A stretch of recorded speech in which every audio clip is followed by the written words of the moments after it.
Good afternoon. Can you hear me? Is that okay? Floor? I just start or wait? Okay. I'd like to talk to you today, change the title a bit, about mutually conflicting objectives, particularly about mutually conflicting objectives in the energy industry. Now, before I start, I would like to say a few words about the company that I work for. You see some numbers on the slide. What do they tell you? They tell you that EON is one of Europe's largest energy service provider, that building energy systems is in our DNA, that we electrified much of Germany, Sweden, and the UK, that we are Germany's biggest utility, operate one of Europe's broadest and most diverse energy portfolios, and are one of Europe's top 3 gas suppliers. That in recent years we have expanded beyond Europe and established significant joint ventures in Brazil and Turkey, as well as in the US. That our primary focus is improving the lives of 35 million customers. As a utility based in Germany, we are currently facing the biggest challenges in our company's history. We are at the heart of an energy revolution that's causing far-reaching changes across Europe, but most particularly in Germany. Our entire industry will need to build new and smarter energy systems. These systems will differ by region, of course, but incorporate the same revolutionary technologies. As a company committed to sustainability, we intend to make our supply chains smarter as well as cleaner. In general speaking, utilities will need to adapt, and EON is determined to use the transition as an opportunity.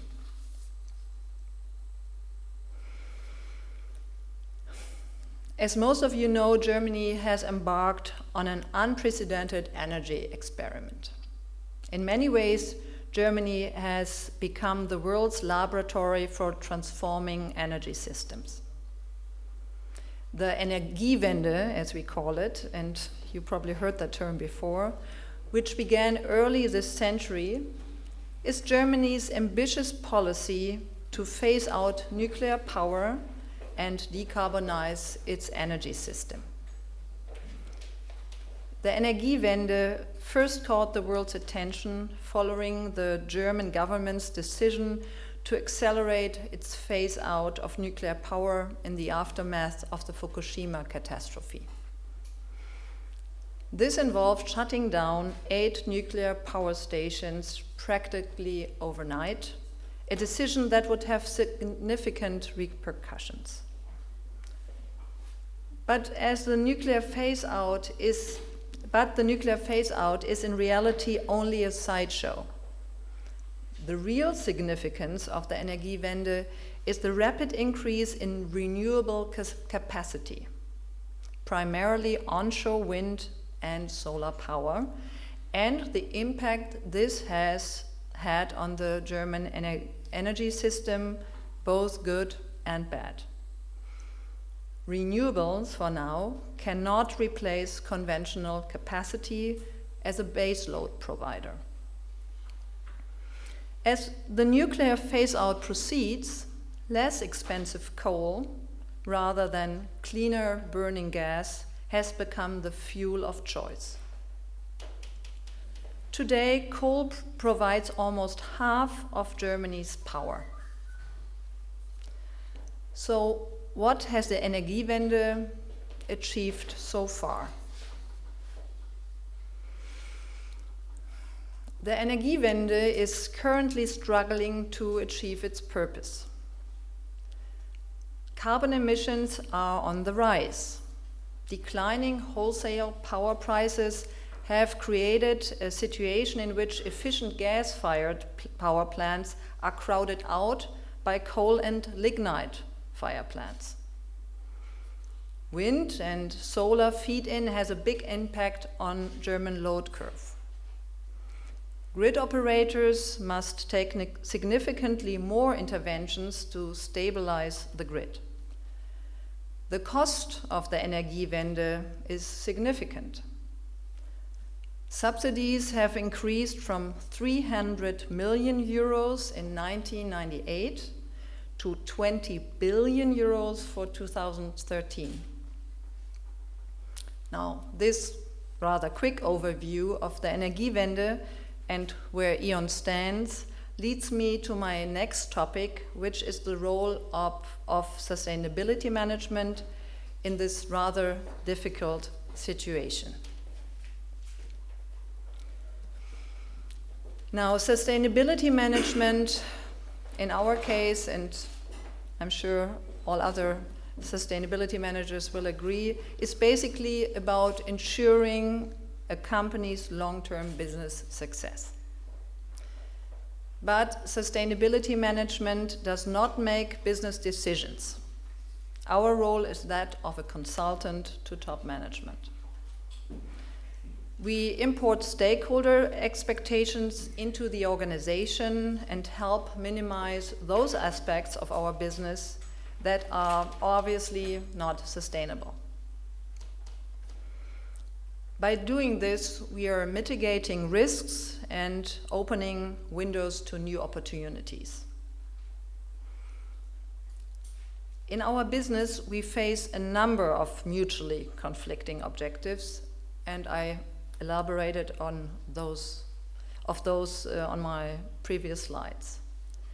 I also mentioned the importance of coal a couple of times already.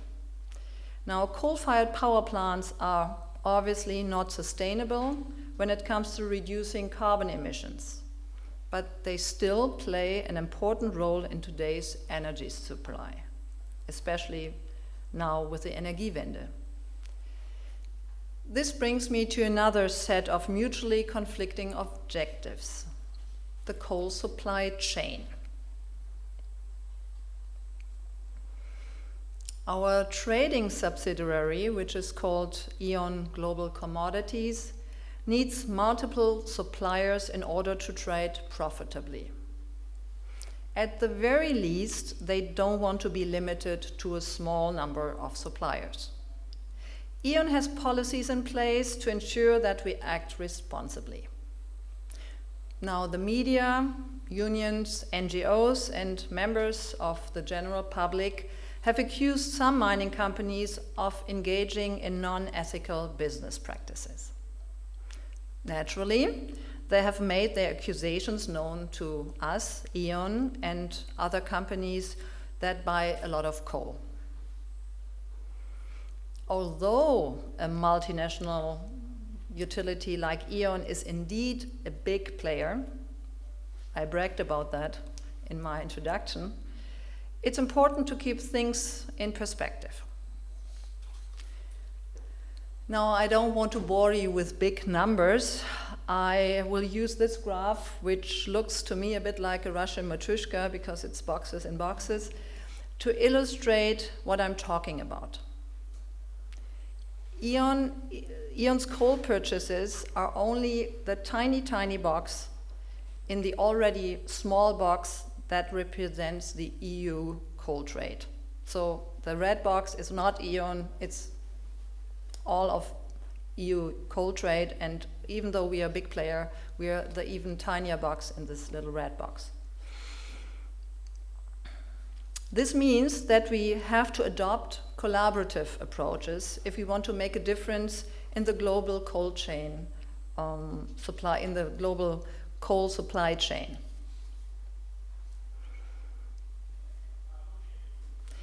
We began this process a few years ago by talking to our peers, because there was so much pressure from the general public, from NGOs. So we thought, what can we do if we feel sort of helpless because we are, in the larger scheme of things, still a small player in comparison. And we learned, not surprisingly, that all major utilities in Europe faced, and of course continue to face, similar issues. Coal remains a key ingredient in the global energy mix. There are concerns about the environmental as well as human rights impact of the coal extraction. Utilities' sustainability policies are evolving, luckily. There was a call for more audits of coal mines, but at the same time, confusion regarding standards. So everyone did audits, but we couldn't compare them. We didn't have the same standards. There were also other developments, such as the UN Guiding Principles on Business and Human Rights, revised OECD guidelines, and various regulatory changes affecting supply chains. We launched Better Coal, an initiative I would like to introduce you to. What is Better Coal? Better Coal is a business-led coal supply chain initiative supported by major coal buyers. We are working with a new mining standard, the so-called Better Coal Code, a new leading standard for ethical, social, and environmental performance. Better Coal is a collaborative initiative that has consulted stakeholders in meetings in Colombia, in Russia, in Indonesia, in South Africa, as well as Europe, and globally through a dedicated website, so you can find it on the web. Better Coal uses a comprehensive toolkit to assess coal mining performance, and that way provides members with robust data to integrate into their coal buying decisions, and streamlining the process for suppliers. Of course, we have a vision and a mission. I just read it to you. The vision is Better Coal establishes a coal supply chain that respects the rights of people and the environment, of course, and contributes positively to the livelihood of workers, producers, and communities. Our mission is to advance continuous improvement of corporate responsibility in the coal supply chain by improving business practices through engagement with stakeholders and based on a shared set of standards.